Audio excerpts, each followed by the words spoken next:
Okay, well, you talk trash online, now let's back it up.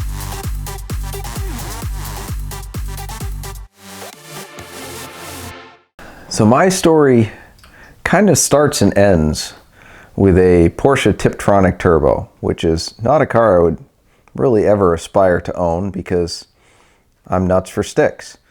It has some VR Alexander wrapped up in the middle, and the failed, I won't say failed, but the attempt of the Forum Wars wannabe TV show, which made a slight impact in the YouTube world, but never really went anywhere beyond that. I sold a Lamborghini Gallardo to a guy in California, and I left from Vegas to go deliver it and pick up his Tiptronic 911 Turbo S that he traded in. And it was tuned as well. And I was driving back from Los Angeles to Vegas. And my friend Adam Bruce called me up and said, hey, we're at this podunk circle track raceway doing this TV show. You should stop by. I was like, all right, cool. So I roll up the next morning in this Turbo, and they're doing a show which they called Forum Wars. And the premise was that they would pit people from competing forums, actual forum users, to bring out their car and kind of, okay, well, you talk trash online, now let's back it up. So they had a road course set up using the banked circle track in the infield. They had a figure eight, and they had a drag race. So, true test of all driving skills. They needed another spot, and they had this guy with a GTR. I had this automatic Turbo 996, which was mildly tuned. So they said, okay, this will be great. Porsche versus GTR. That's a heated topic right now. And of course, that was right when the GTR was very hot and was assaulting the Porsche egos. So I said, yeah, this will be fun. Why not? Now, the interesting thing was the owner of the GTR wasn't actually driving it. They had tuned it up to like 700 horsepower, and they had this young kid who was being groomed to be a pro driver. And I just had my slightly modified automatic previous generation 996 Turbo, and I'm supposed to go up against these guys. So I made up a forum name, and I called it sixspeedoffline.com. And Alexander Georgievic, more commonly known as VR Alexander, rest in peace, or some of you may not feel the same way, but wish no ill will upon the dead. He and I had both been banned from 6Speed Online, which was kind of a common practice back then because they had been acquired by internet brands and they were all about the profit. And I had been banned for no good reason. Somebody had actually posted a link to a Porsche I had for sale on eBay and asked a question about it. And I responded, not in like, hey, I have this car for sale, feel free to contact me, but just answering very specifically the question they had asked about the car. And I just got an immediate ban for life because, and a message that said, you're only here to sell cars, your username is Switchcars, blah, blah, blah. And I was like, I've been a member for like 3 years and never solicited anything. Okay, I mean, the professional thing to do would have been to contact me and say, hey, would you like to sponsor our forum? Because if not, you can't post like this. But, whatever. Who am I to tell somebody else how to run their business? So instead, I decided I'd just slam them on TV. So Alexander thought that was a hilarious idea and promptly bought the domain name. And we got some tape and stickered up the front of the hood with sixspeedoffline.com. So that was my forum, and I pretended to be the typical Porsche snob who thought GTRs were nothing but a one-lap wonder, as they were being called, and that the transmission would blow up. And I had all sorts of fun with these inside jokes making fun of GTRs, knowing that I was kind of the GTR guy. Me and this secret sauce in the GTR went up against each other first and did the road course session.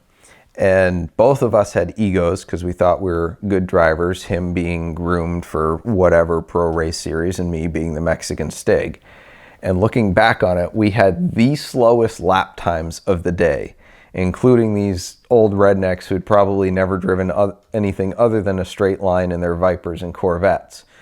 But we had an excuse. The track was very dusty. It was cold. Our session was at like 8 o'clock in the morning. So of course, the conditions were awful for us to go around and there was no traction. But of course, that's what drivers that don't win do. They just make excuses for not winning instead of driving faster.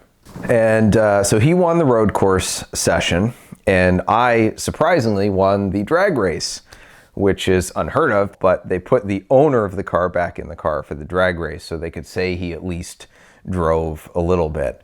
And he screwed up the launch control, so I actually beat him in an old torque converter automatic just by brake torquing it and putting my right foot down. Thankfully, it was only 1/8 of a mile drag, because at 1/8 and 1 meter, he passed me going like 140 miles an hour. So if it was a 1/4 mile, I would have been toast, but whatever. I won one of them. One of the funniest events from the day didn't actually happen there, but I found out about it later. And VR Alexander, being the 12-year-old that he was, as evidenced by his YouTube videos, played a joke on the guys on the GTR on the way down. And they were driving in the middle of the night, and he had a radar gun with him. So he called them up and said, "Hey, I've got a video camera. Do you guys have a video camera? Let's get a crazy flyby. I'll get up to 100 miles an hour and you guys just blow by me." And so they did, and then he lit them up with a radar gun. And the video's still on YouTube. It's freaking hilarious because you just see them slam on the brakes, utter a stream of expletives, and then it cuts back to Alex just laughing in his childish laugh in his car at them. So that was a pretty funny story to recount. And Alex and I became sort of friends after that, and was certainly sad to hear about his passing. It made it even more difficult because I considered him a friend. He had never wronged me in any way, or in my opinion, attempted to. And then hearing all the stuff that came out about him after the fact was a little bit troubling, because of course I thought I knew somebody to be what they had purported themselves to be, and turns out I guess they really weren't. So, and it was a fun experience. It was fun to trash talk in a joking manner. And on the way home from the event, I was driving through the back roads of California and Nevada, nobody on the roads. I was absolutely flying. And I passed some rock or something, and there was a car behind it that vaguely looked like a police car, and pretty sure it was, and I was going triple digits. And at that point, I'm like, screw it. I'm in the middle of the desert. I'm not going to see anybody between now and when I get back. So I just put my foot down and kept going. And I'm like, if I don't see blue lights, I'm not evading the police. So made it back just fine.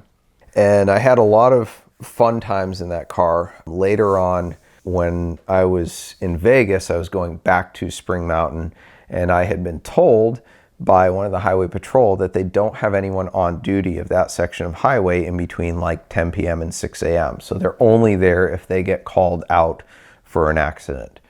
So I was like, hey man, that's my license to speed.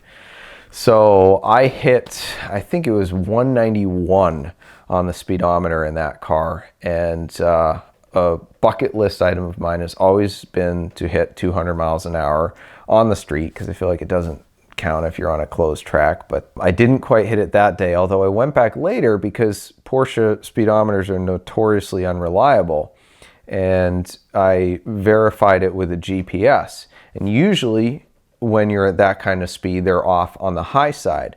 Well, I ran it up to about 120 or 130 with a GPS and found out it was actually low. So if I was off by like 4 or 5 at 120, I may have been off by more than that at 190. And for all I know, I did hit 200, but I don't know. And so that record is still evading me.